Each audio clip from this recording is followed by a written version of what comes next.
Salut tout le monde, moi c'est Guillaume, on se retrouve pour une nouvelle vidéo et aujourd'hui on va voir ensemble 3 raisons de ne pas passer par une agence pour développer votre compte Amazon. Je vais vous expliquer ça en détail, donc restez avec moi, on se retrouve tout de suite. On assiste depuis maintenant plusieurs mois à une effervescence, notamment d'un point de vue des agences qui étaient spécialisées en agences digitales, que ce soit pour optimiser le SEO, que ce soit pour créer des sites internet, que ce soit pour faire des campagnes SEM sur Google, ou encore de gérer des comptes de médias sociaux, à être soudainement spécialisées sur Amazon. Et donc ça me fait joliment rire.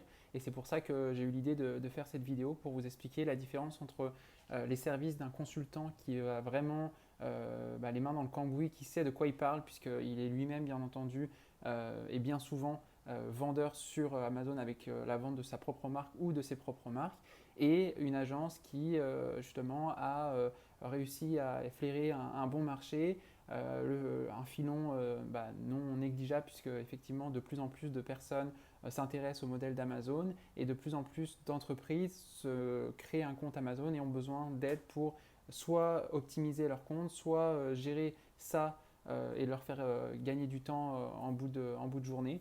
Donc voilà, c'est ça qu'on va voir aujourd'hui dans cette vidéo. Donc le premier point que je voulais voir avec vous, c'est l'expertise. Sur l'expertise, comme je vous le disais, il y a beaucoup d'agences qui se mettent sur ce marché et qui mettent en avant, qui sont spécialistes Amazon ou qui sont experts Marketplace ou experts Amazon.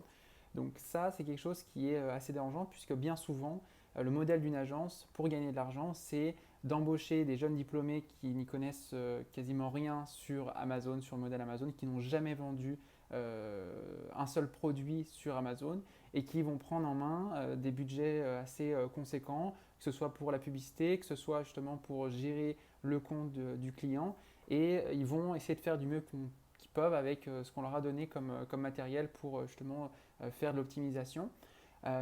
Et là, c'est quand même problématique puisque effectivement, c'est loin d'être des experts et c'est loin d'être des spécialistes. Par contre, l'agence en tant que telle va vous charger un 100, 150 euros ou 150 dollars de l'heure pour gérer le compte, alors que derrière, il n'y a pas grand-chose. Donc si on gratte un petit peu, vous allez vous rendre compte que c'est assez superficiel. Donc pour vous rendre compte si c'est superficiel ou si vraiment il y a une expertise derrière cette agence, demandez-leur si ils ont déjà vendu un produit sur Amazon, pas le produit de leurs clients, pas avec le budget de leurs clients, mais bien avec leurs produits et bien avec leur budget. Donc ça, c'est le premier point que vous pouvez faire.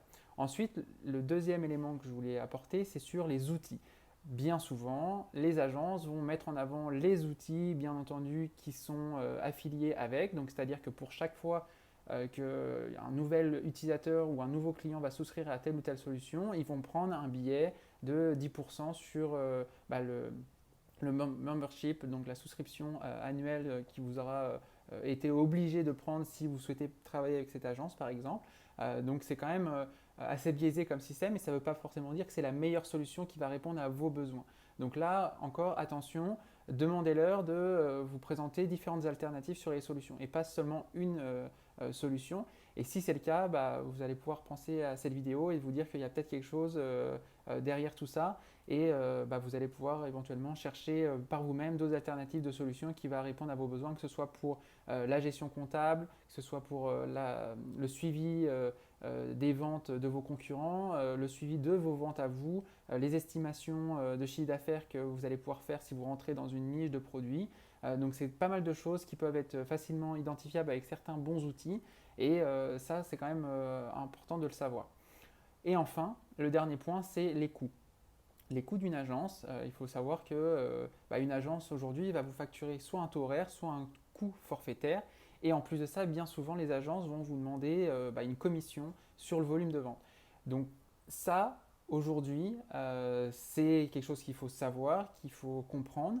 Je ne vous dis pas que toutes les agences dans ce cas-là, ils ne sont pas forcément compétentes dans leur domaine, mais vous allez, à mon sens, vous allez payer quand même beaucoup plus cher que si vous passiez par un consultant qui est spécialisé, qui va intervenir seulement le nombre d'heures nécessaires pour vous faire les optimisations nécessaires sur votre compte et essayer de maximiser au mieux votre compte pour que vous puissiez avoir des meilleures ventes, des meilleurs résultats et améliorer vos performances.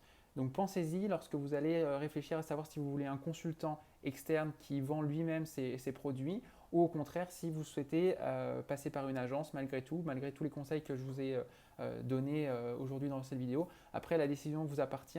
Vous êtes libre de faire les choix que vous voulez. Mais sachez que entre payer une agence qui va vous charger 150 dollars de l'heure par exemple, ou payer un consultant qui va vous prendre 90 dollars de l'heure, qui va se déplacer chez vous, qui va bien comprendre vos enjeux, vos problématiques, bah pour moi, le choix il est quand même vite fait. Donc aujourd'hui, pour trouver des consultants, vous pouvez travailler aussi bien avec moi, mais aussi bien avec plein d'autres consultants qui sont sur le marché. Vous pouvez les trouver sur des plateformes de freelance comme Malte.fr par exemple, qui est une très très bonne plateforme qui met à disposition des freelances qui travaillent soit dans différents pays, en France, au Canada, en Suisse, etc. et qui sont à la recherche de missions et qui ont la chance aujourd'hui de choisir aussi leurs clients. Donc si vous avez un projet qui peut les intéresser, ça peut être un bon fit pour travailler ensemble. Voilà ce que j'avais à vous dire aujourd'hui dans cette vidéo. J'espère que ça vous aura plu. Puis si vous aimez mes petites vidéos, n'hésitez pas à mettre un petit like. Ça m'aide à vous proposer le meilleur contenu et vous apporter de la valeur ajoutée. Salut, salut et à bientôt.